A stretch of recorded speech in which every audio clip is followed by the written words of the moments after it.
El mundo giró en pocas semanas.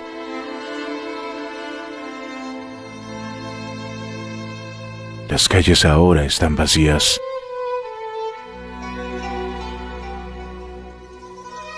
La gente se guardó en sus casas, aun cuando la luz del día está en su máximo esplendor.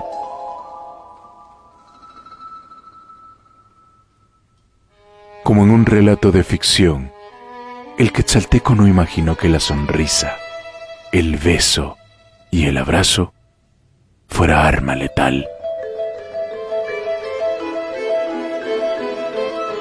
Un virus imperceptible contagia príncipes, presidentes, magnates.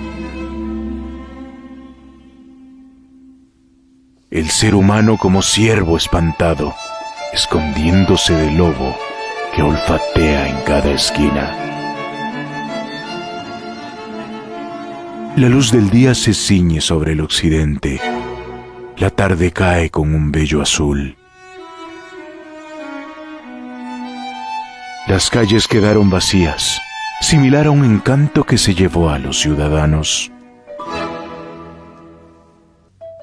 ¿Qué se hicieron los jóvenes? ¿Dónde está la alegría? ¿Por qué gobierna el silencio? El tiempo. Pocos años una bendición, muchos años una condena que cerca y acorrala con la risa, el beso y el abrazo.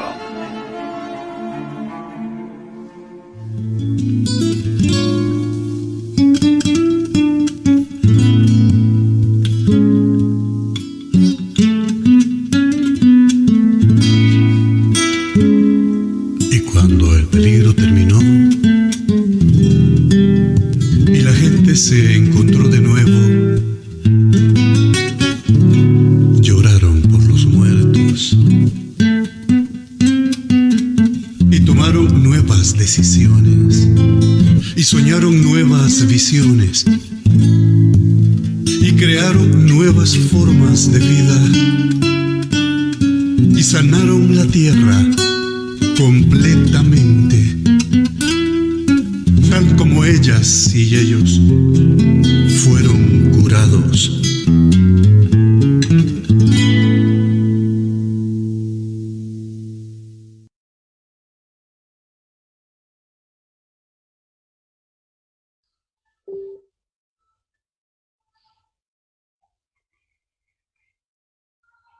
Muy buenas noches, amigos de la prensa. Nuevamente estamos transmitiendo desde casa con unos invitados especiales. Esta noche nos acompañan Daniel Matul Morales, quien es doctor en filosofía en el pensamiento cosmogónico del pueblo maya, abogado en Derecho en la Universidad Autónoma de San Carlos de Guatemala, graduado en Administración Pública de la Universidad de Heredia en San José, Costa Rica, y actualmente ejerce la docencia en las universidades.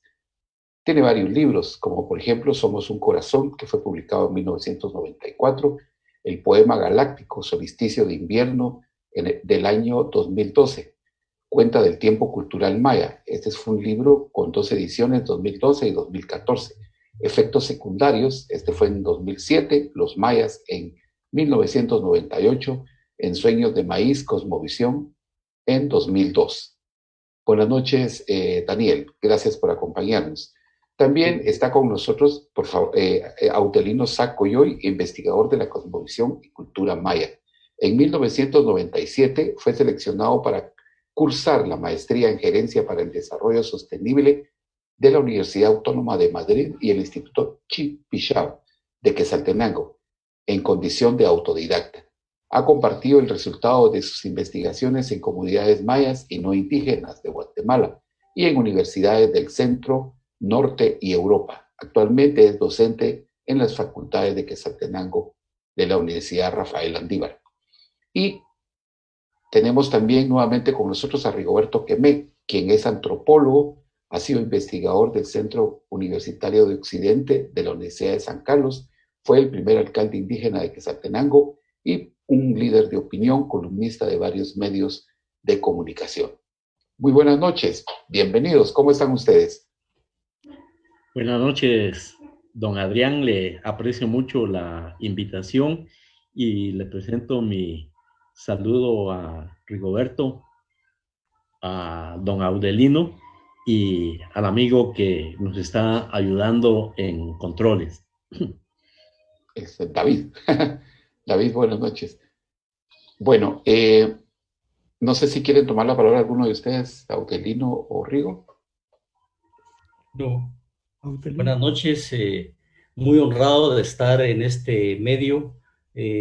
Buenas noches, amigas y amigos que nos escuchan, cercanos o lejanos en el tiempo y en la distancia. Será un placer compartir con mis hermanos esta reflexión que seguramente nos permitirá aprender. Yo mismo aprenderé de las ideas que vayan saliendo aquí. Buenas noches, y para hacer un poco de identidad, diríamos, como dicen en el pueblo, Shogagap y Wonoje, que quiere decir buenas noches a todas y a todos. Por favor, Rigo. Bueno, es un gusto estar nuevamente en este medio para tratar de reflexionar un poco en este espacio de incertidumbre y de muchas dudas que tenemos. Yo creo que te podemos aportar bastantes conocimientos desde la experiencia de cada uno para que la población también se vaya documentando y entendiendo lo que nos está pasando y de repente podemos ver hacia el futuro. Ok, muchas gracias, bienvenidos. Antes de comenzar la sesión y el conversatorio, me gustaría que me acompañaran en hacer un minuto de silencio en memoria de Domingo Chokche, quien fue cobardemente asesinado el sábado. Por favor.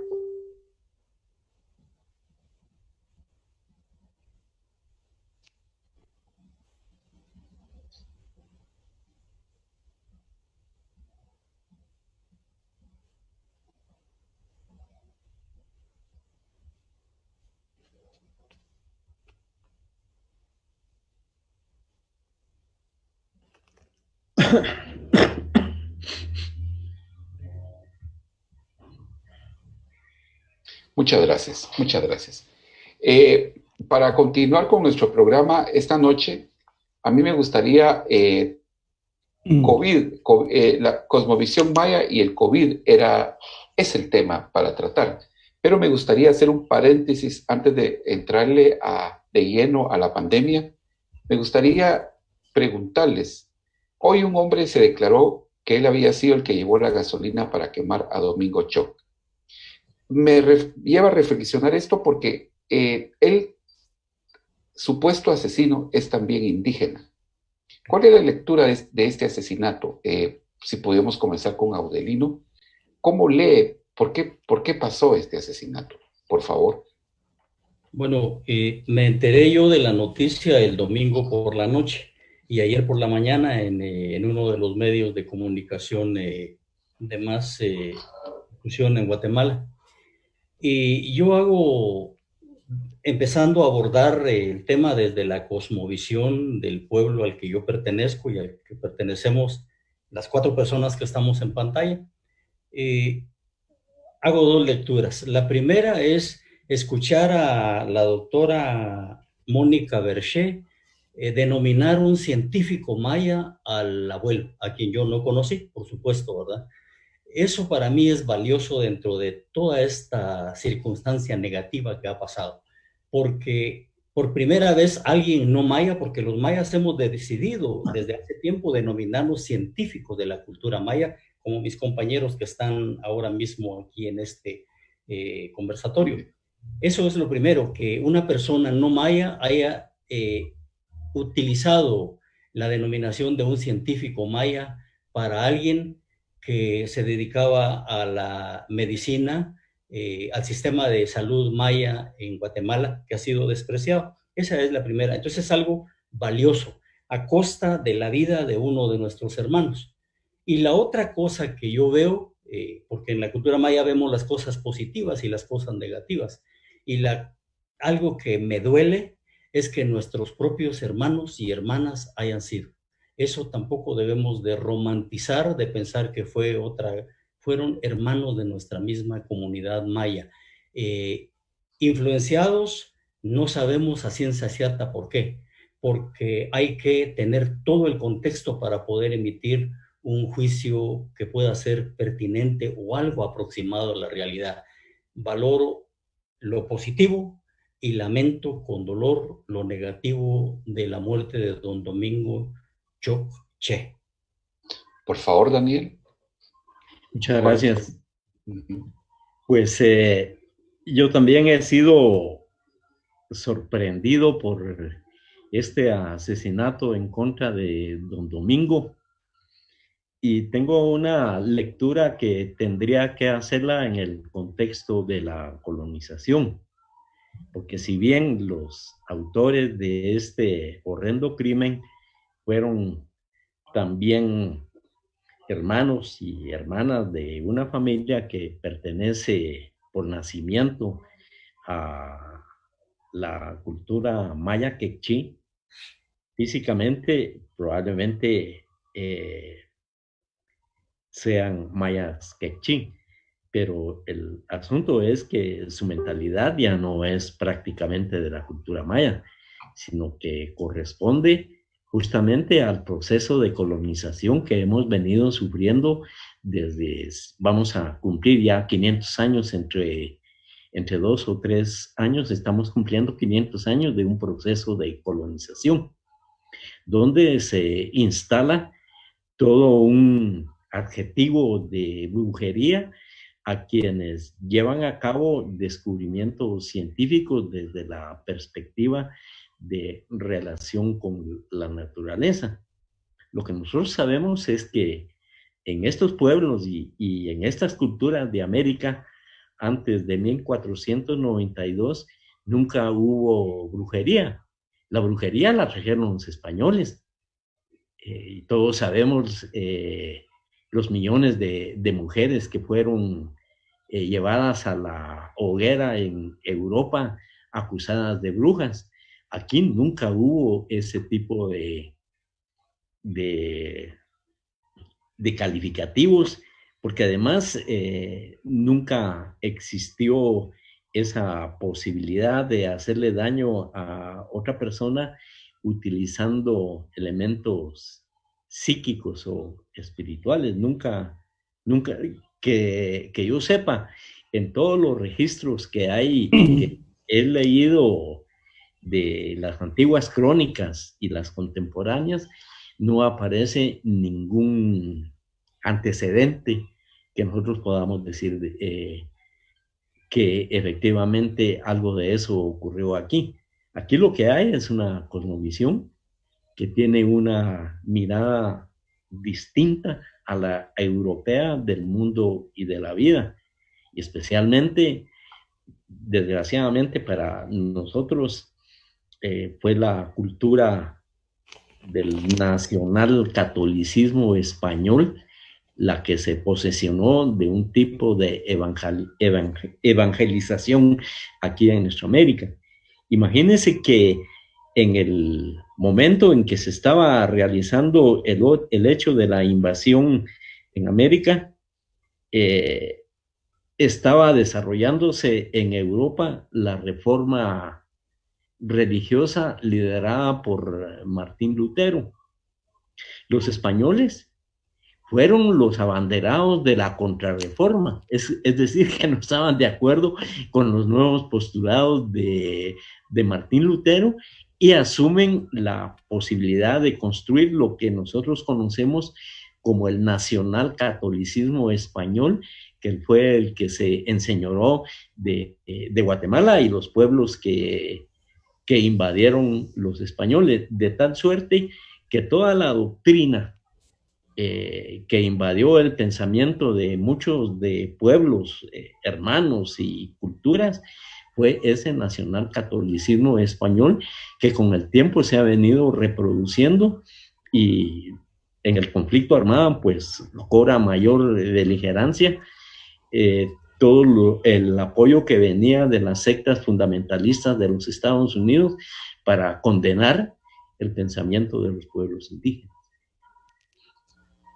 Yo digo que por ahí es mi interpretación, lectura, porque es un problema de mentalidad, no es un problema de sangre, ni es un problema físico, sino que es un problema ideológico. Como un pensamiento hegemónico. Correcto, para destruir un tipo de conocimiento, que eso es lo que hay en el fondo. Ok, ¿qué opina Rigo? Bueno, yo en principio le quitaría ese acento, esa negría que se le pone a la noticia, de que quechíes matan a un quechí. Así es. Yo más miraría la línea que dice Daniel, la profundidad del daño que ha hecho el colonialismo en Guatemala, que ha penetrado en mentes, en cuerpos y en sociedades completas, y que su esencia es dividirnos y enfrentarnos. Porque yo recuerdo, y la historia lo dice, que entre los ladinos se matan, las oligarquías se matan, por el poder político se han fusillado entre ellos mismos.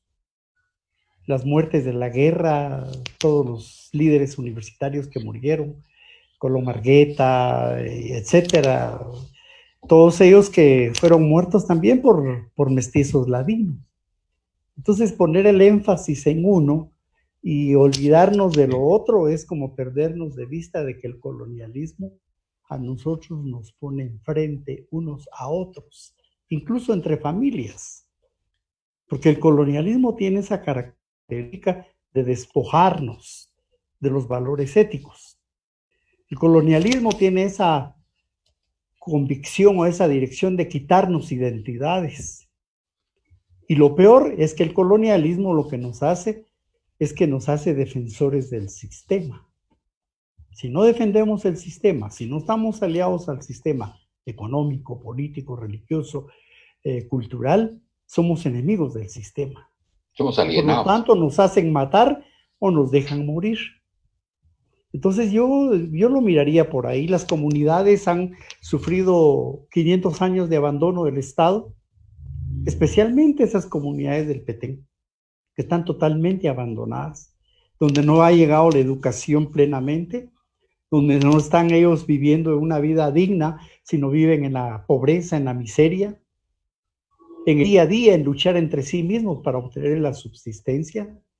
Entonces ahí ya no es de que es indígena, sino es una víctima del colonialismo, es la víctima del colonialismo la que se enfrenta con otros. Veamos la guerra cuando las comunidades indígenas, los comisionados militares, los soldados, fueron inducidos por el colonialismo para matarse entre ellos mismos. Claro. Pero no era porque los indígenas se odiaran, sino porque el sistema hace defensores y criminaliza a otros. Y entonces en esa lucha entre hermanos, para mí que es la pérdida de valores éticos y cristianos, si se pudiera llamar así, o cosmogónicos mayas, se ha perdido por esa incidencia de un colonialismo brutal, violento, que tiene como tendencia el culto a la muerte violenta y al odio. Yo tenía una pregunta aquí, también, la que iba a poner de último, pero creo que se adapta bien. ¿Cuál es su opinión del fundamentalismo religioso que ha tomado los pueblos? Caso de Almolonga, el más cercano. Bueno, yo hice mi tesis de antropología en Almolonga. Y eso me permitió a mí conocer una realidad que la voy a tratar de explicar brevemente por este tiempo. Primero, que los pueblos mayas eran altamente espirituales y religiosos, cosmogónicos, ligados a una vida no de acumulación material profunda. Había acumulación, pero no a un nivel alto. Esa espiritualidad, religiosidad que mantenía en permanencia a los pueblos con una cohesión tremenda, es aprovechada primero por el catolicismo. Almolonga era un pueblo altamente católico. Sí. Invertían bastante en la iglesia, en las festividades. Cuando llega el protestantismo, se convierten al protestantismo.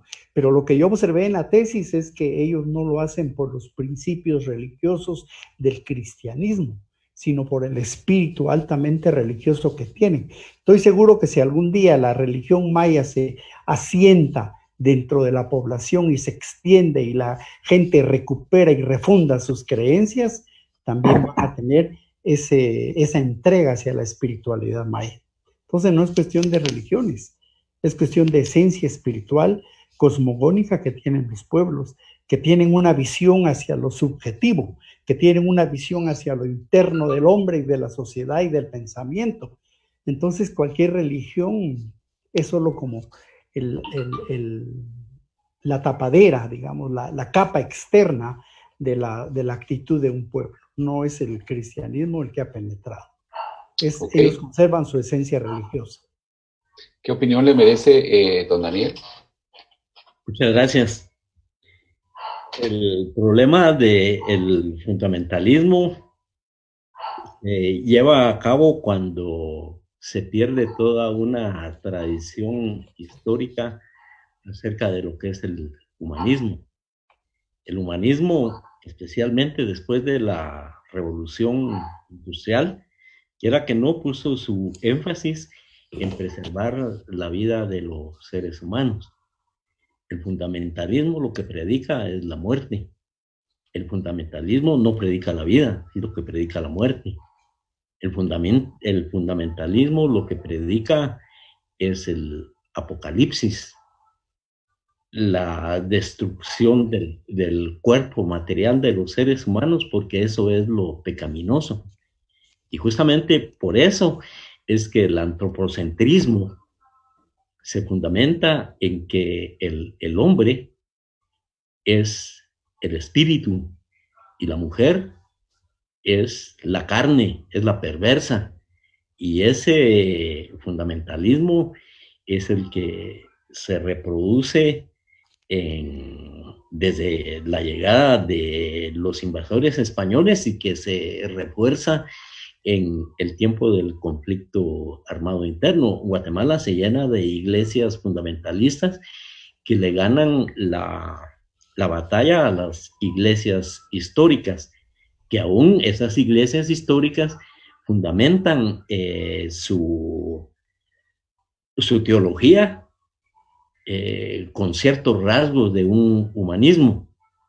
Y aquí también desde la invasión española y desde la implementación de estas doctrinas fundamentalistas contemporáneas, destruyen todo el humanismo planteado por los grandes humanistas antes de la invasión española. Estoy hablando de Kukulcán, estoy hablando de Quetzalcóatl, estoy hablando de Hunahpu e Xbalanque, estoy hablando de Gucumatz. Es hermoso leer el Pop Vuh o Popol Vuh, donde está toda la trayectoria de ese humanismo que ya se conocía y que se desarrollaba con la civilización del maíz. Lo que pasa es que en las escuelas no se reivindican los humanistas que habían en estos territorios antes de la invasión española. Entonces, las iglesias y el fundamentalismo es la perversión de una filosofía y una doctrina cristiana que nació para destruir, dividir, seguramente financiada por las grandes compañías norteamericanas. Estamos hablando de los Rockefeller, por ejemplo, que fueron uno de los principales financistas que entraron en la contemporaneidad en una relación directa con el general Ríos Montt. Ya sabemos todo lo que el general Ríos Montt hizo. Hay un artículo por ahí que yo recuerdo que el general Ríos Montt habló y dijo que había asumido la presidencia de la República a través de un golpe de Estado porque él había tenido un sueño donde le habían dicho que él era el rey David de Guatemala y que había visto en el sueño una roca que tenía un diamante en el centro y que él era ese diamante. Con esas posibilidades de razonamiento, arrasó cuántas aldeas y cuántos crímenes no se cometieron. Excelente. ¿Qué dice Audelino, usted que es el sacerdote maya? Bueno, yo sigo manteniendo que fue entre hermanos. Solo veamos la noticia. ¿Quiénes fueron? Fueron hermanos. En lo que coincido con Daniel y con Rigoberto es las causas. ¿Por qué? Y eso es a lo que creo que hay que intentar. ¿Por qué el ataque religioso, ideológico? Porque ahí no creo que fue por lo menos no tengo toda la información como para poder decir que fue o no fue una cuestión política, pero fue una cuestión eminentemente de fanatismo, a lo mejor religioso. Y la cultura maya ha estado permeada desde hace mucho tiempo, siglos, por corrientes religiosas. Mencionaron ahí de las, diríamos, directrices que pusieron en los Estados Unidos, las corrientes neopentecostales, y sería bueno leer los documentos desclasificados ahora, los informes Rockefeller, ¿verdad?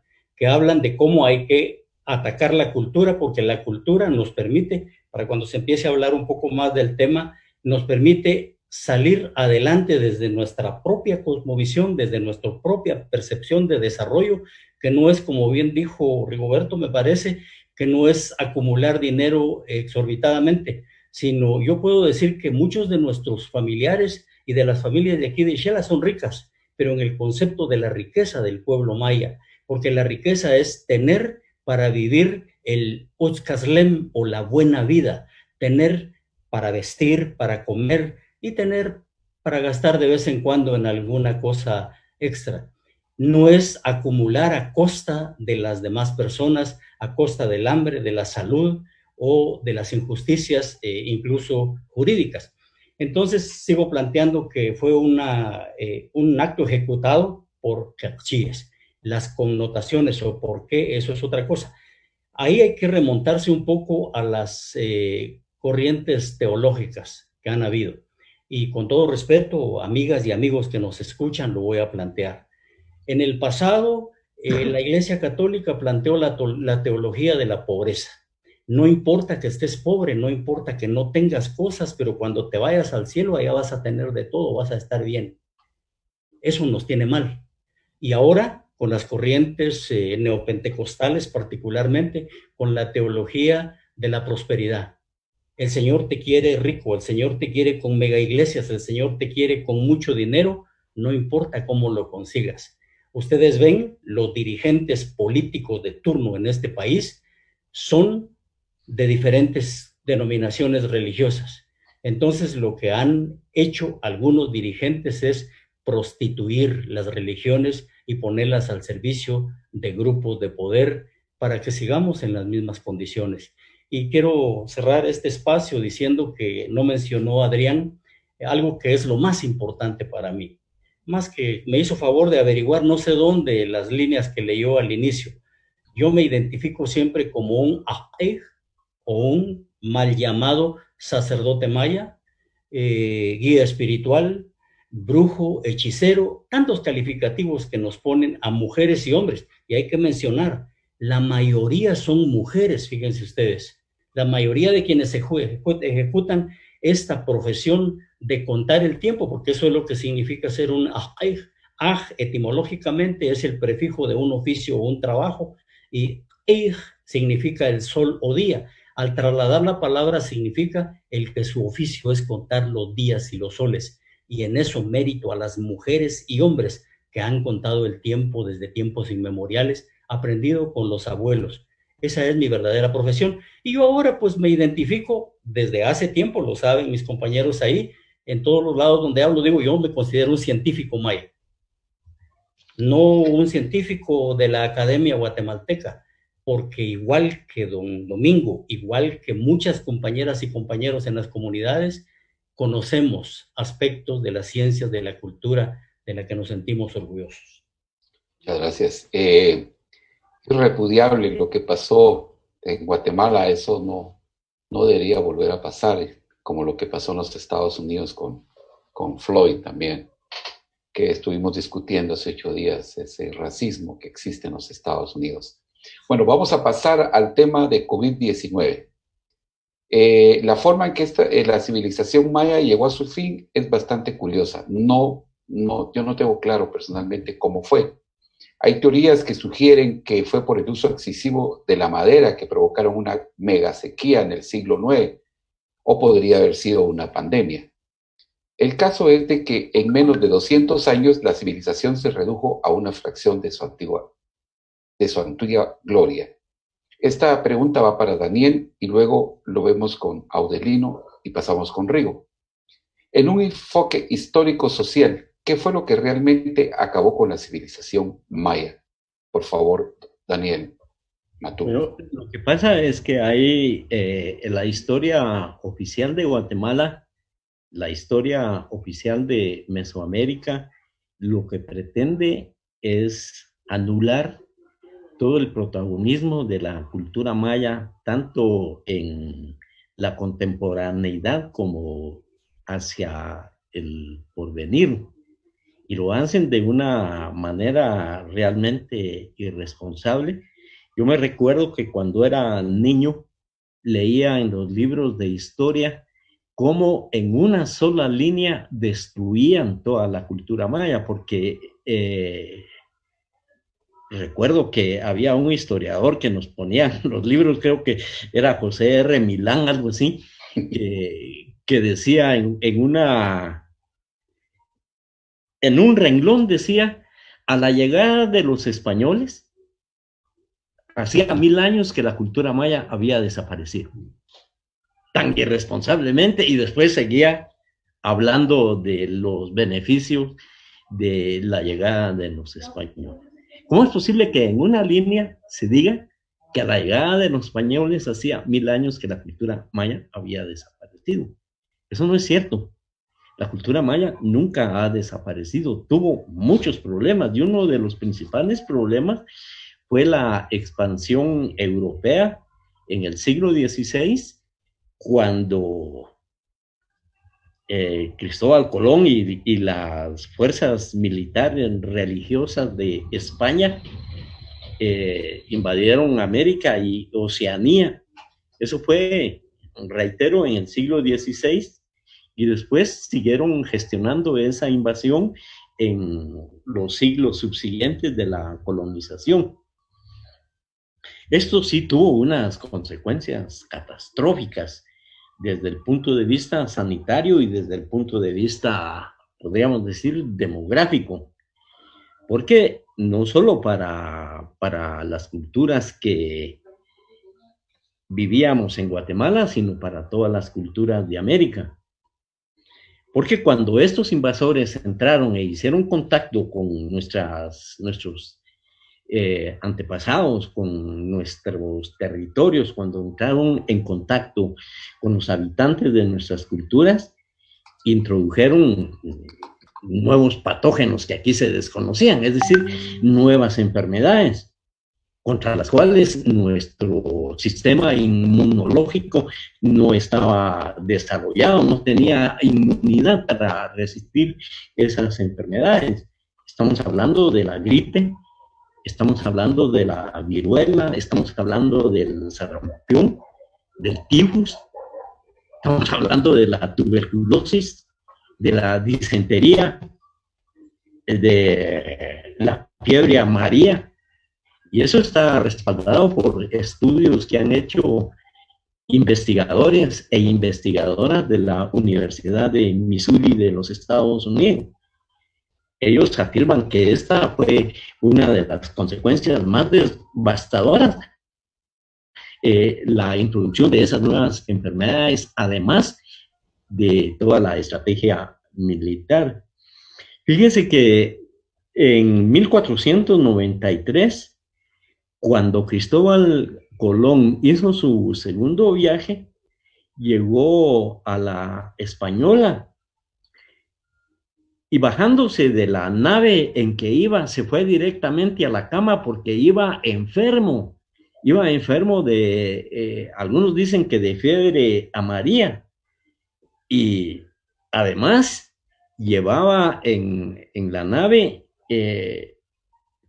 una cantidad de ganado que iba contaminada con el virus de la influenza, y eso vino a alterar el equilibrio sanitario.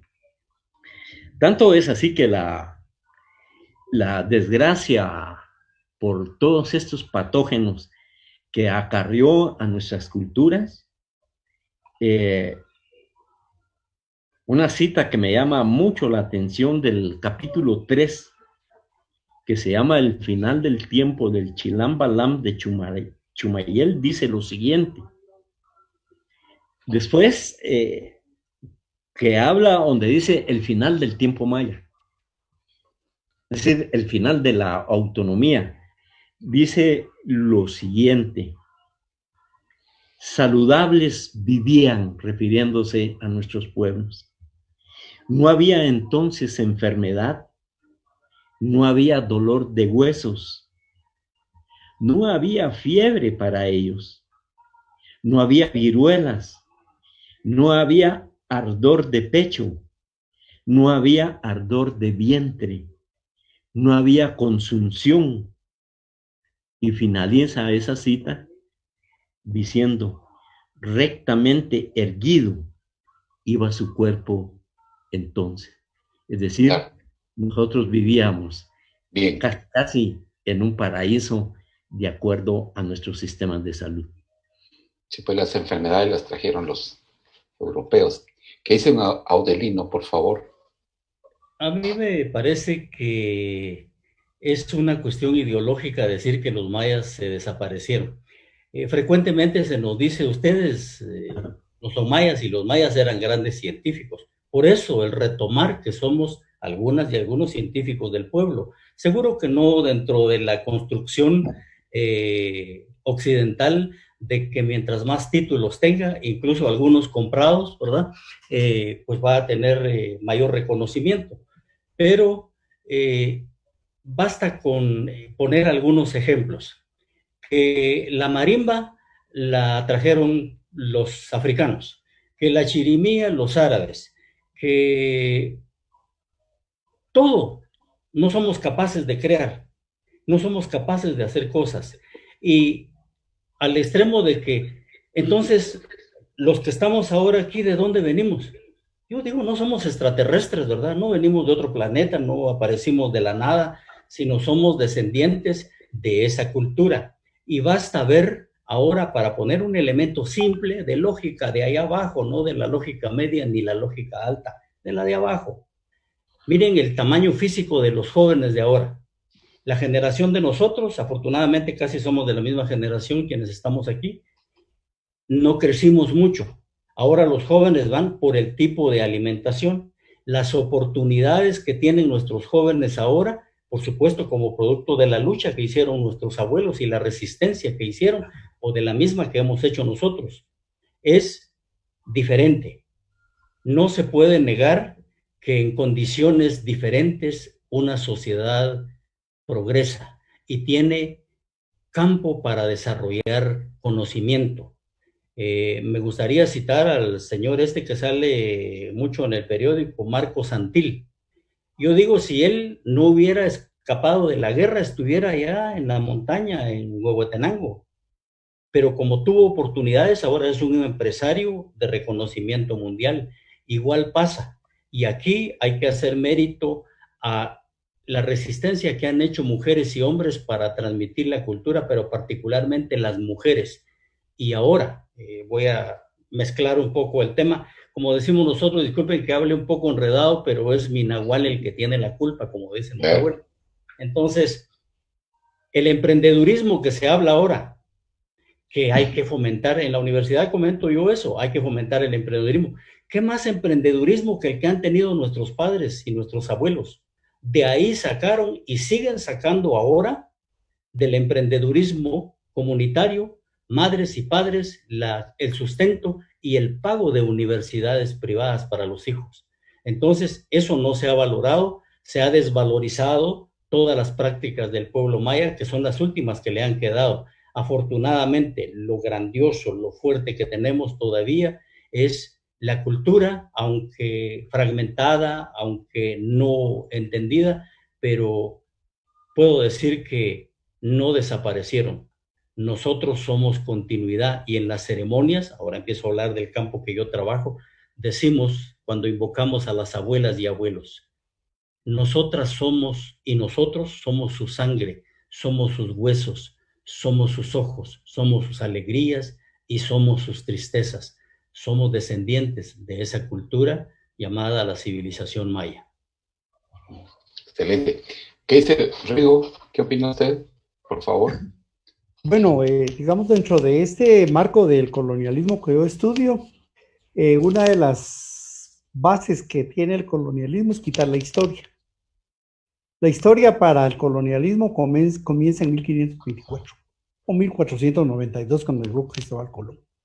Claro. Antes de eso no hay historia.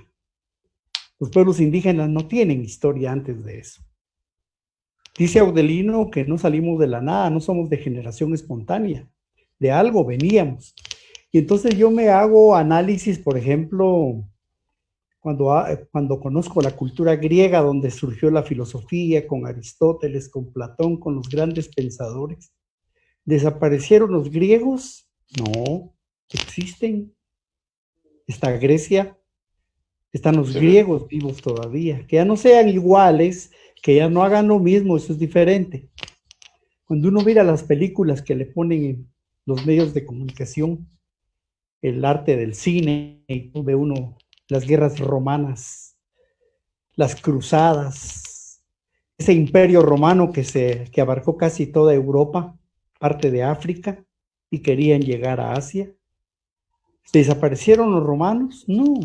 Lo que desapareció fue esa forma de imperio que tenían los romanos. Están en Roma confinados por el coronavirus, sufriendo bastante los italianos. Entonces lo mismo pasa con los mayas. Los mayas tuvieron su época de auge, pero también lo planteaban los sabios. Había una época de declive y de renacimiento, como el paso del sol. Se oscurece y aclara, se oscurece y aclara. Así es la vida de la humanidad. Entonces sí hay una historia. Y me quiero remitir al Popol Vuh. Los sabios quichés que todavía estaban al momento de la invasión española rescataron el Popol Vuh y lo tradujeron a símbolos latinos. Pero recogieron toda esta tradición, de repente de algún libro escrito o de repente de la tradición oral, saber. Pero ahí está el Popol Vuh, el gran libro del mundo, de la historia, reconocido. Y ahora que hacen exploraciones en el Mirador, cuando descubren los frisos, van a encontrar ahí a Bukub Kakish, van a encontrar a Hunahpu Balanque, van a ir a encontrar el inframundo Xibalbá, cosa que nuestros antepasados al momento de la invasión española lo recuperaron y lo hicieron otra vez un documento para perpetuar su conocimiento y su memoria. ¿Por qué lo hicieron? ¿Se les ocurrió?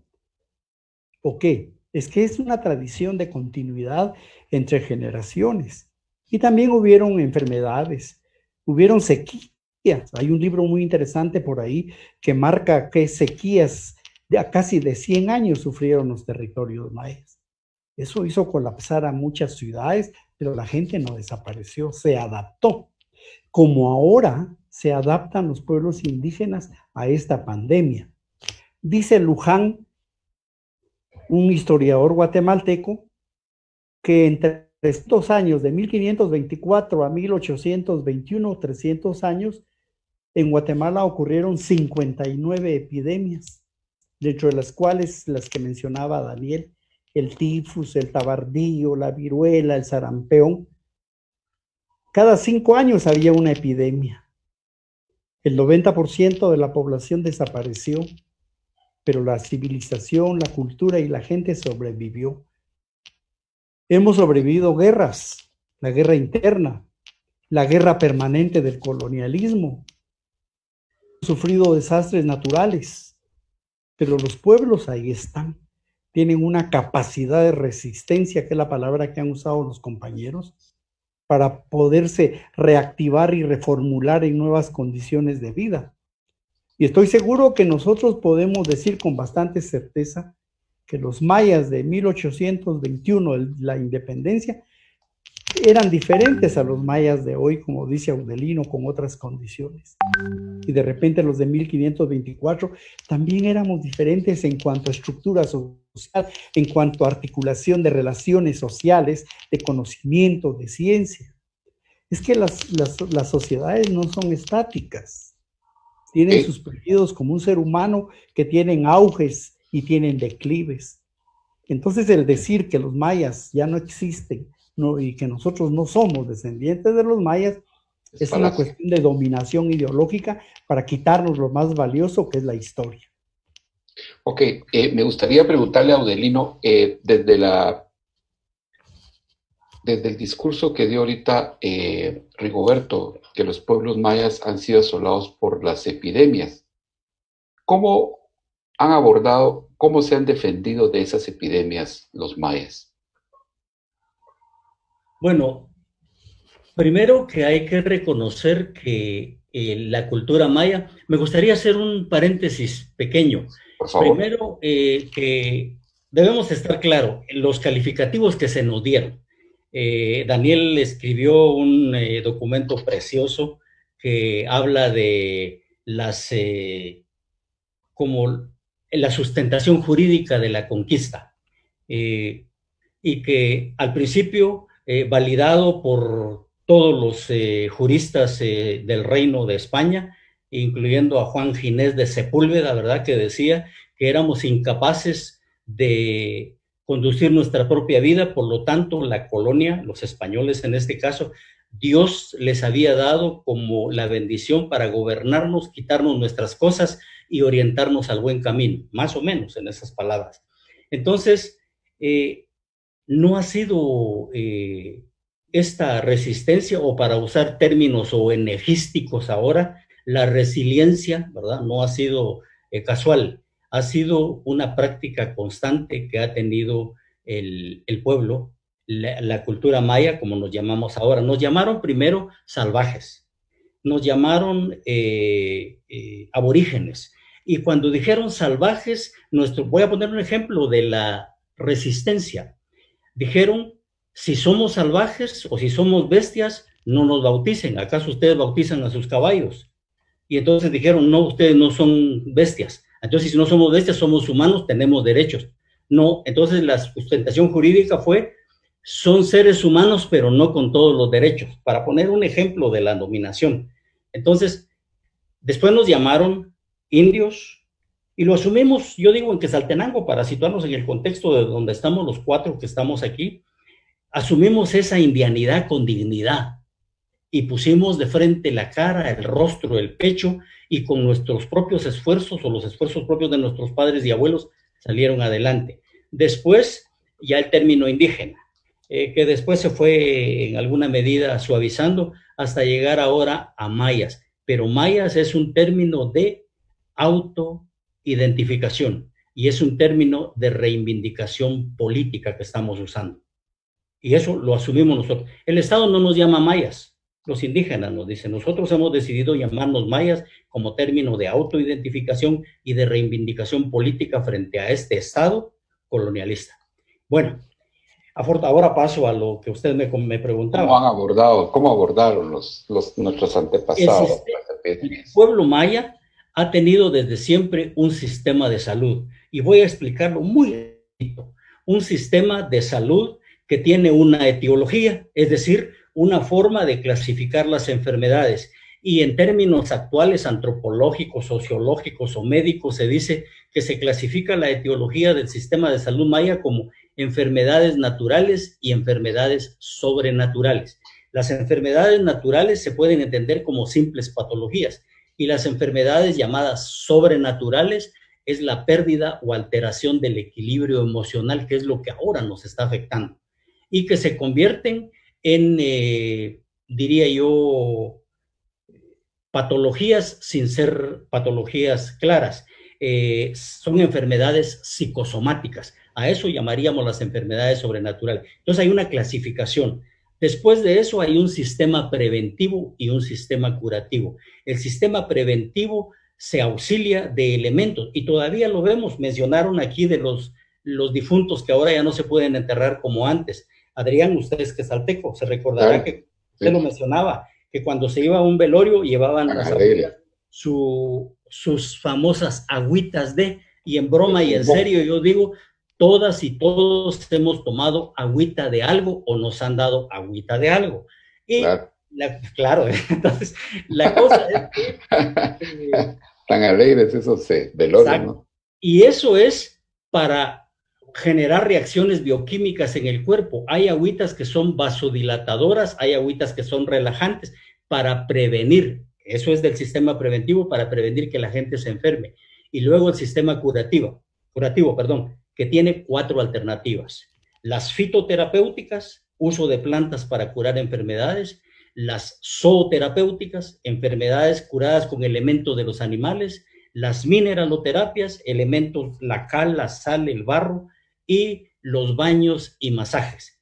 Con eso le hicieron frente nuestros ancestros, y afortunadamente con eso le seguimos haciendo frente ahora, incluso al coronavirus. Cierro. No quiero ser optimista de decir que tenemos la cura, pero seguro que dentro de las alternativas del sistema de salud maya hay algunos elementos que nos permiten enfrentar mejor esta pandemia y elevar nuestro sistema inmunológico, partiendo primero de un canto y una celebración a la vida, porque el miedo nos enferma. Ok. Antes de continuar, quisiera recordarles que el Internet de alta velocidad en Quetzaltenango se llama LogNet, que es el que nos está dando el servicio esta noche. Y Innova, imprime con imaginación, también nos está apoyando. Lotería Santa Lucía, quien se unió a nosotros la semana pasada. Una pregunta para Daniel Matul. En esta pandemia, ¿cuál debe ser el papel de los médicos mayas? Si el Estado no los ha llamado, no los ha convocado, pero en algún lado tendrían que estar, ¿no le parece? ¿Cuál sería el papel que tendrían que tener? A mí me parece una pregunta interesantísima, porque tiene una relación con lo que don Audelino estaba planteando, y quizá por ahí podría yo hacer un puente para poder responder esta pregunta, y quizá le podríamos llamar la salud en la visión de la cultura maya o de las culturas de América. Aquí lo fundamental es que, por ejemplo, los médicos mayas, lo primero que saben y que tienen la responsabilidad es definir a quién van a curar. Y van a curar o van a entrar en tratamiento a alguien que recibe el nombre de Winak, es decir, una persona. Cuando se sabe que es una persona, se entiende que esta persona tiene cuerpo, tiene alma, tiene espíritu, tiene pensamiento, tiene fuerzas de vida, tiene voluntad, es capaz de transformar, es capaz de crear, y que fundamentalmente tiene una sensibilidad, no solo en su cuerpo, sino que tiene sentimientos. Ese es el punto fundamental que me imagino está ocurriendo también en ese momento. Ese es el primer elemento fundamental. Y lo segundo es que todo el proceso de tratamiento de las enfermedades tiene un comienzo, un principio, y el comienzo y el principio de todo consiste en que el enfermo o quien está padeciendo de una enfermedad, la comunidad, lo primero que se hace es una armonización espiritual a través de una ceremonia en sitios sagrados. Y aquí hay algo fundamental, y yo voy a tener que hablar de lo que está ocurriendo, porque ese es el propósito de la pregunta. Así es. Se le pide permiso a la Madre Tierra para manejar el coronavirus, y para que también se le pide permiso para que llegue la sanación. En una pandemia como esta, ¿qué es lo que están haciendo? Y eso lo hemos estado viendo por televisión. Claro. Un segundo momento, después de esa armonización espiritual, porque el ser humano no es solo lo físico, lo que está vinculado a un contexto donde se vive. Entonces, seguidamente, después de esa armonización, se pasa a la gestión del territorio, que es fundamental. En la gestión del territorio se interviene con vigilancia del ingreso y la salida de cada persona. Quienes entran, quienes salen, y eso es lo que de repente el Ministerio de Salud no sabe, porque inmediatamente, sin consultar con las comunidades, se llegan a meter. Sí. Tiene que haber una consulta. Después de esa gestión del territorio, estoy seguro que está, porque también aquí en mi casa estamos utilizando esas plantas, ¿no? Se pasa al uso de las plantas propias. Creo que Audelino podría hablar más de esto, o Rigoberto, la clasificación de las plantas amargas y las plantas dulces. Unas sirven para tomar y otras sirven para baños aromatizantes o baños armonizadores. Y entonces el tratamiento médico, que lamentablemente le llaman tradicional, pero eso obedece tal vez para diferenciarlo un poco de la ciencia de Occidente. Por ejemplo, quienes tienen el virus asintomático ahora, es recomendable, porque no lo sabemos si lo tenemos o no, si somos asintomáticos. Lo interesante es recomendable el té de verbena, la hierbabuena, y luego cuando empiezan los síntomas ya un poco leves, las vaporizaciones de eucalipto, la toma de la hoja del naranjo, la limonada, aliada con un tubérculo muy importante que nosotros conocemos como jengibre, que se endulza con agua de panela, porque esto, el jengibre y el agua de panela, lo que hacen es reforzar todo el sistema inmunológico. Y como también en este momento ocurren contagios de gripe, ahora es un problema, porque bueno, si tiene gripe no sabe si tiene coronavirus o no lo tiene. Pero estoy seguro que lo que se está haciendo es tomando algunos compuestos. Yo no encuentro la forma de decirle porque no son antibióticos naturales, pero convengamos en llamarle antibióticos naturales porque no son antivida, como el ajo, como la cebolla, como el eucalipto, el orégano, el romero, el chichicaste o ortiga que le llamamos limón, y que de paso es excelente, como todos lo sabemos, es una excelente bebida para restablecer todos los problemas prostáticos que tenemos los hombres, ¿no? Claro. A la edad en que estamos, ¿no? Yo casi me estoy tomando 1 litro de chichicaste todos los días. No le arde el estómago. En la edad que tengo, no tengo problemas. También lo que le llaman los propóleos, que es lo que cubre los panales y que las abejitas lo hacen con su trabajo. Y probablemente también el vinagre de manzana, que sirve para desintoxicar el cuerpo. Ahora bien, para las dificultades respiratorias o el dolor de garganta, cuando ya estamos en una fase avanzada, todos sabemos que las gárgaras de bicarbonato con limón o limón con ajo, molido con agua, con manzanilla, eucalipto, eso alivia todas las descompensaciones que uno tiene en la garganta, y lo puede hacer unas 3 veces al día. Eso sirve para limpiar la garganta.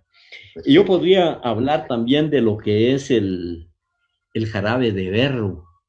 El berro es fundamental en nuestras vidas porque sirve para limpiar toda la sangre, para desinflamar los pulmones, en fin, todas las bondades que tiene este proceso de elaboración del jarabe de berro, que va directamente a fortalecer los pulmones. Y más si lo unimos con el jengibre y la manzanilla, es verdaderamente extraordinario. Esto que usted, perdone que lo interrumpa, esto que usted está recomendando, ¿lo podemos encontrar en algún sitio web o en algún libro o en algo, en algún lugar? Con las abuelas y abuelos, con las abuelas y abuelos. Bueno, ahí están con las Sí, comadronas.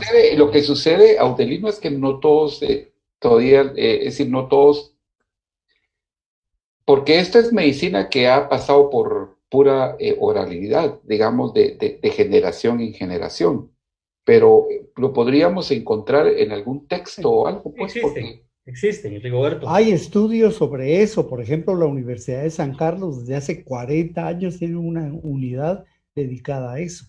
Y han escrito muchos libros alrededor de todo ese conocimiento ancestral, de ese tipo de tratamientos para ciertas enfermedades. Pero tal vez lo que yo quisiera complementar con lo que dice Audelino y Daniel, la actitud. Cuando fue la epidemia de la viruela en 1520, tardó casi 40 años, desapareció y murió casi el 90% de la gente. Habían 5 hospitales alrededor de Santiago de los Caballeros y ni uno en las comunidades indígenas. Es lo mismo ahora, esa frase de sálvese quien pueda. Los pueblos indígenas, dicen los estudios, tuvieron que acudir a todos sus conocimientos, como lo plantean los compañeros, para tratar de sobrevivir a una enfermedad para la cual no estaban preparados. No tenían las capacidades inmunológicas para algo que venía de afuera. Un virus que venía colonizando también a la gente. Y hoy tenemos un virus que nos viene a colonizar porque viene de España, pues, viene de Italia, igual que los invasores. La ventaja de ahora, pero no se ha podido aprovechar, es que es una enfermedad de la globalización, de los que recorren el mundo, de los que están en las redes comerciales, de los que están hacinados en las grandes metrópolis. Ese es el nicho del virus.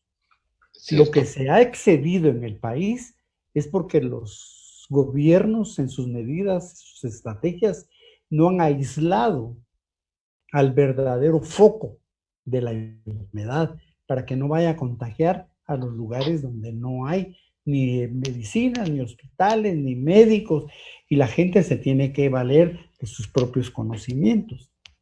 Mucho del coronavirus ahora que está en las comunidades, en los municipios, es porque ha venido de la capital, porque ha venido de los mercados, porque ha venido del gran comercio. Entonces yo creo que eso es muy importante porque el pueblo sobrevivió a la viruela con sus propios conocimientos, porque todo se concentró, igual que el Estado ahora, todo lo concentra en el área metropolitana. 5 hospitales para Santiago Caballeros, ni una para los pueblos indígenas. Sin embargo, los pueblos indígenas sobrevivieron. Entonces hay mucho todavía que analizar y reflexionar sobre esa actitud que yo planteo, que es parte de una cultura que no la tiene el Occidente. El temor a la muerte. El Occidente le teme a la muerte. La civilización judeo-cristiana, el antropocentrismo, le teme a la muerte.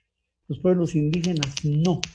Los pueblos indígenas asocian la vida y la muerte como un todo, un combo, llamémosle ahora. La vida y la muerte no son inseparables. La gente no se asusta por la muerte porque tiene que llegar. No se asusta de la vida porque tiene que pasar. Entonces yo creo que esa actitud hace que también estas pandemias importadas desde la colonialidad no hagan tanta mella en nuestros pueblos, porque la gente sabe que en algún momento dado es un proceso natural la salud y la enfermedad como un todo. Entonces esa actitud creo que también es valiosa como una cuestión previo a lo preventivo. Después viene lo preventivo que han dicho los compañeros, cómo fortalecer el sistema inmunológico y si ya no se puede, cómo curar. En cambio, el sistema nuestro cura lo que ya está dado. No hay prevención en el sistema occidental. El ministro de Salud, Francisco Arredondo, hizo un estudio cuando fue ministro sobre el sistema de salud en el 2010. Y hay una frase, haciendo un poco lo que dijo Daniel, una frase patética. El sistema de salud en Guatemala, el sistema oficial de salud en Guatemala, se ha deshumanizado. Desde el 2010 lo anticiparon. Entonces hoy estamos sufriendo esas consecuencias que no deberíamos estar sufriendo, ese temor, ese miedo, ni esas secuelas de la enfermedad, si hubiéramos creado las condiciones necesarias para ver normal una enfermedad y tratarla normalmente, sin pánicos, sin prisas y sin aprovechamientos políticos. Muy amable. Aquí a Utelino tal vez me gustaría preguntarle, ya para ir concluyendo esto, luego vamos a leer algunas preguntas que hacen los internautas. Desde su perspectiva, algunas medidas o estrategias que deben hacerse desde su visión que tiene usted. Bueno, para enfrentar esta pandemia, diría yo que combinar. No puedo yo pretender ser como unilateral. Yo creo que cumplir las medidas que se están sugiriendo, cuidarse, no exponerse, pero también hacer uso de las alternativas que el sistema de salud maya ofrece o que la tradición curativa de los pueblos ofrece. Tomar las agüitas que mencionó Daniel,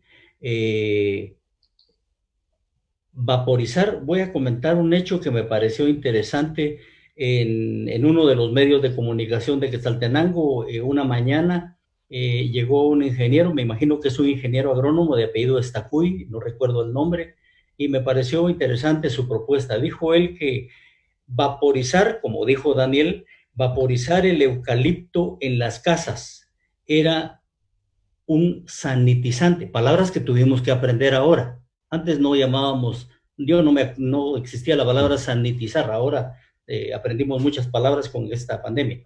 Entonces, un momento en que yo esperaba y pensé que no se animó el ingeniero a decir, también quemar unas hojas de eucalipto o unas hojas de romero o algo para sanitizar el ambiente. Yo no puedo sustentarlo en este momento porque no he hecho estudios sobre eso, pero seguramente las alternativas que tenían nuestras abuelas y abuelos, hablemos del ambiente, para sanitizar el ambiente, es el humo y el efecto de vibraciones electromagnéticas, mantra dirían unas culturas en Asia, pero sus oraciones, si usted es amiga y amigo que nos ve, si usted es católica, evangélica, budista, shintoísta o yo que sé qué corriente, y usted quiere hacer una oración en su casa, hágala porque eso le eleva el nivel inmunitario y le permite irradiar electromagnéticamente energía a el entorno donde vive. Pero aún más algo que debemos volver a tomar los que lo hayan perdido es bendecir a nuestra familia. Eso no pelea ni con los católicos, ni con los evangélicos, ni con ninguna religión. Las abuelas nos ponían las velas, nos amarraban, decían un mazo de candelas y empezaban en quiché, nos ponían delante, nos ponían detrás, a hacer como un círculo energético. Eso en el ámbito espiritual que mencionaban mis compañeros, que es fundamental. Y en el ámbito físico puramente, todo lo que mencionó Daniel. Yo quisiera comentar una experiencia que me pasó en la universidad, en estas clases virtuales. Una estudiante de los últimos años de la licenciatura en enfermería cuenta que en Estados Unidos una familia de 5 miembros empezaron con todas las reacciones, fiebres, garganta con ardor, mucosidades, dolor de las articulaciones, todas las características del coronavirus. Y entonces otros vecinos que tuvieron lo mismo en una comunidad de compañeros que están allá migrantes y compañeras, decidieron ir a pedir ayuda. Los agarraron, los metieron a las cárceles, porque son cárceles esas, ¿verdad? Y de ahí los deportaron para acá. Estas 5 personas decidieron encerrarse y dijeron, si nos morimos aquí sin ayuda, pero de todo modo vamos a ir a morir a la cárcel. Y decidieron tomar jugo de cebolla, ajo, miel y limón constantemente. Y se restablecieron. Pudo ser una gripe, ¿verdad? Vamos a ponerlo en términos no muy optimistas, una gripe. Pero evitaron morir, creo, de una pulmonía atípica o una neumonía atípica, ¿verdad? Y después, en una sesión siguiente, la estudiante cuenta y dice, compañeros, hablando de la medicina maya, dice, yo quiero manifestar que eso es efectivo porque fue mi papá, mi hermano y 3 primos míos los que decidieron encerrarse. Todo eso, como bien dijo Rigoberto, debería de irse estudiando, sistematizando, porque pueden ser alternativas para la salud. Entonces, yo creo que lo que no hace mal, vale la pena hacer, lo que son inocuas, dicen, ¿verdad? Las tomas, etcétera. Creo. Perfecto. Quiero leerles, está el señor José Merlos, quien comenta un especial saludo y admiración a los 3 maestros y amigos. Es una pena que ahora para las enfermedades utilicen los medicamentos químicos que los naturales que nos daban nuestras abuelas. Carlos Ordóñez comenta que en 1550 en Valladolid, España, se llevó a cabo el primer juicio en la historia sobre derechos humanos entre Fray Bartolomé de las Casas, que defendía a los indios de la Nueva España, y el profesor Sepúlveda, que defendía a los españoles, diciendo que los indios no eran seres humanos, que eran otra clase de animales, y que Dios estaba de su lado porque traían la enfermedad de la viruela, que mataban más indios que los perdigones y espada de los españoles. Es una pandemia que por primera vez sucedía entre los mayas. ¿Algún comentario sobre esto que nos escribieron? Bueno, Lina Barrios, ella es estudiosa también de estos temas. En relación a la sistematización de las plantas, está el Badecum Nacional de Plantas Medicinales de Armando Cáceres de la USAC. Para los que estén interesados en el tema, particularmente lo voy a hacer. Jorge Gómez Cortés, excelente tema que están abordando. Es muy importante el compartir ese tipo de información maya y todo el sistema medicinal que existe y que se ha escondido atrás de las farmacias actuales, y además la historia que los participantes conocen. Felicidades desde Chilliwack, Canadá. Nos están viendo hasta Canadá, señores. Quiero contarles a nuestros panelistas de esta noche que hoy es el programa que mayor rating ha levantado. Estábamos viendo las cifras hace unos minutos y sí estamos impresionados porque sí, la gente nos está viendo. Javier de León, gracias por las opiniones, conocimientos compartidos. Saludos al maestro y compañero Rigoberto, saludo al Guacha Audelino y saludo al licenciado Matul. Javier de León. Rolando Alesio, este es un gran amigo. A mi reconocimiento y saludo a los 3 maestros y amigos académicos mayas y quesaltecos. Y felicitación por Adrián. Telma Velázquez dice, gracias a la cuarentena y a la tecnología hemos estado más informados con este tipo de conversatorios con personas de gran conocimiento en diversos temas. Felicidades a la prensa. Oscar Willy Sack, un agradecimiento a todos los hermanos aquí que dan su conocimiento, sabiduría, lamentablemente la pérdida de un gran ajquí. Bueno, y Julio César Aceituno Morales, la confrontación entre las diferentes formas de pensamiento radica en la sustentación de principios y valores en el seno familiar. Y así hay bastantes mensajes, bastantes personas que nos han estado escribiendo, queremos agradecer y ya finalizar este conversatorio preguntándoles a los participantes, tal vez en orden de Audelino, después nos vamos con D y de último con Rigo, si tienen algún mensaje para despedir a la audiencia o algo que nos pueda dejar, por favor. Muchas gracias. Un agradecimiento profundo a quienes nos hicieron el favor de estar con nosotros. Espero que no hayan perdido su tiempo y decirles que creo que más que el momento que estamos pasando en la pandemia como país, porque somos un país, lo que debemos aspirar es a vernos con respeto, desde percepciones culturales diferentes. Todas y todos los que vivimos en este país pertenecemos a una cultura. Sintámonos orgullosos de esa cultura, conozcámosla, valorémosla y en lo posible compartámosla.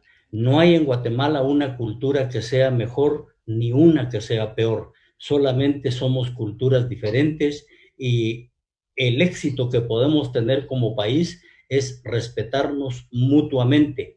Y en el ámbito de esta pandemia, pues cumplir todos los lineamientos que podamos.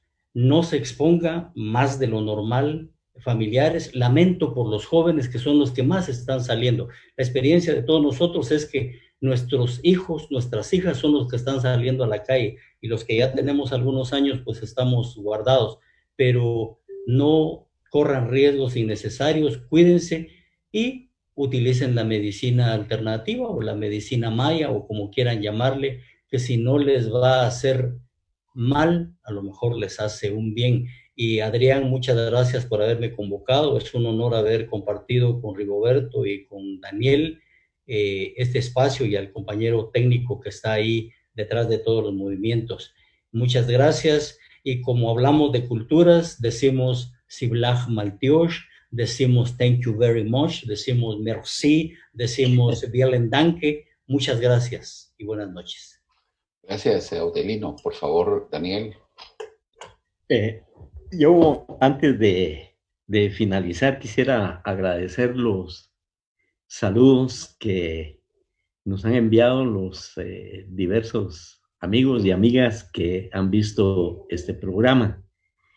Y encuentro una posibilidad muy, muy especial para, de repente, yo no soy no soy nadie para llamar al gobierno o al Estado, sino para sugerir cómo se podría llevar a cabo la posibilidad de una alianza entre la medicina maya y la medicina occidental para enfrentar esta pandemia. Porque es imposible que estando gobernando una sociedad que tiene una medicina milenaria, el Ministerio de Salud y las diferentes manifestaciones de el control del virus sean ajenas a todas estas riquezas, y con eso podríamos descongestionar hospitales. Sí.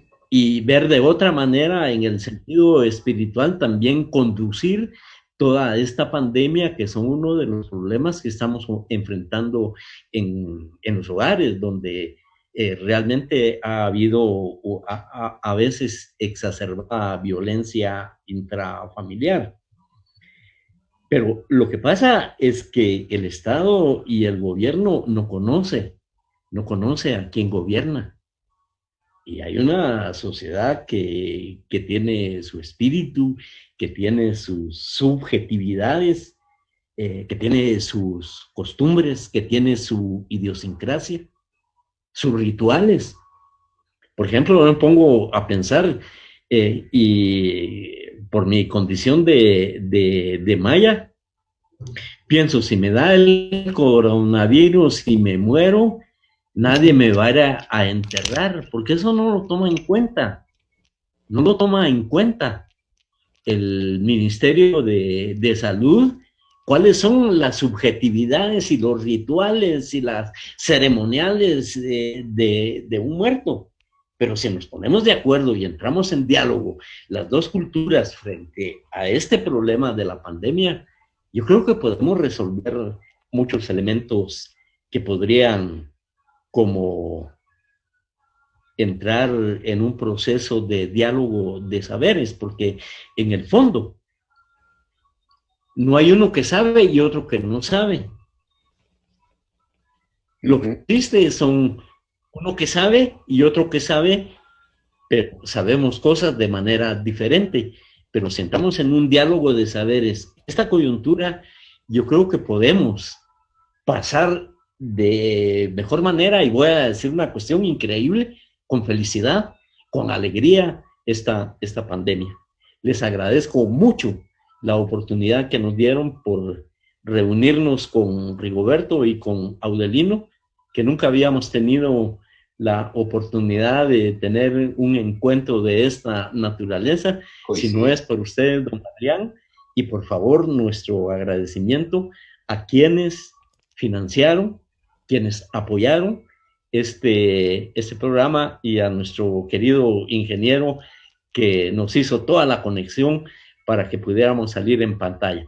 Que tengan feliz noche, lavémonos las manos, no salgamos de la casa. Hay que tomar la chica, como es que me dijo él. Bueno, yo quisiera terminar diciendo que cuando fueron las pestes y las epidemias de la colonia, los pueblos indígenas siempre llevaron la peor parte. Pero la preocupación del sistema colonial era que estaba disminuyendo la mano de obra.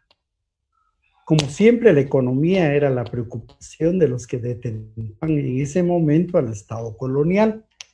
No había mano de obra indígena, no había tributo, por lo tanto estaban más preocupados de eso que por la enfermedad misma. Y hoy estamos viendo lo mismo, la economía. Y no es de que no nos sirva la economía. Lo que pasa es de que siempre se ha demostrado que los esfuerzos después de una crisis, la gente con más entusiasmo, desde lo individual y desde lo colectivo, propugna por una recuperación económica. Es decir, que eso no debería ser la preocupación. La preocupación tendría que ser con las consecuencias y las secuelas sociales y culturales que va a dejar esta crisis de la pandemia. Nos vamos a encontrar divididos, enfrentados, polarizados, cuando lo que vamos a necesitar es volver a construir comunidad nuevamente. Tenemos que encontrarnos en el camino para hacer una mejor sociedad.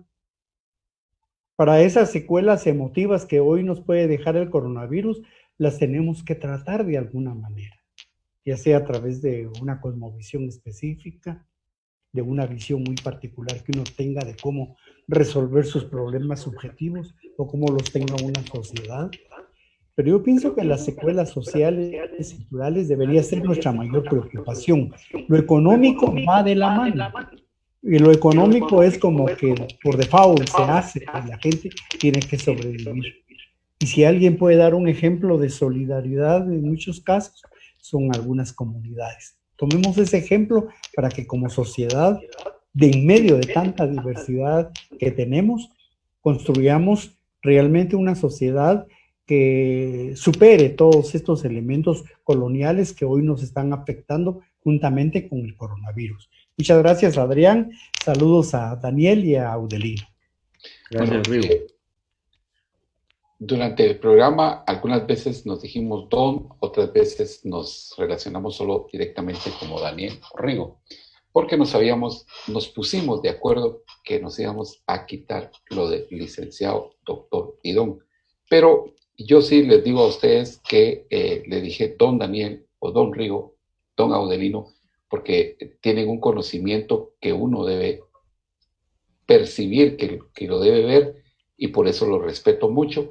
Les agradezco que hayan estado hoy, que hayan aceptado esta invitación, ¿va? Porque estos son unos programas que salieron de la nada como una adaptación de nosotros como medio de comunicación impreso a las nuevas tecnologías. Esta es una adaptación y nos han funcionado bien porque hemos presentado temas y gente que tal vez no les habían dado participación en otros medios en Quetzaltenango. Muchas gracias, Audelino, muchas gracias, Daniel, y muchas gracias, Rigo. Y recordarles que LogNet, Internet de alta velocidad, quien nos da la señal. Innova, imprime con imaginación, Lotería Santa Lucía, y en los controles, todo lo que estén viendo, la magia de la pantalla, nos lo hace David Pinto. Muchas gracias, pasen feliz noche y muy amables por sintonizarnos, y a los panelistas por asistir puntualmente. Gracias. Buenas noches. Gracias. Hasta luego.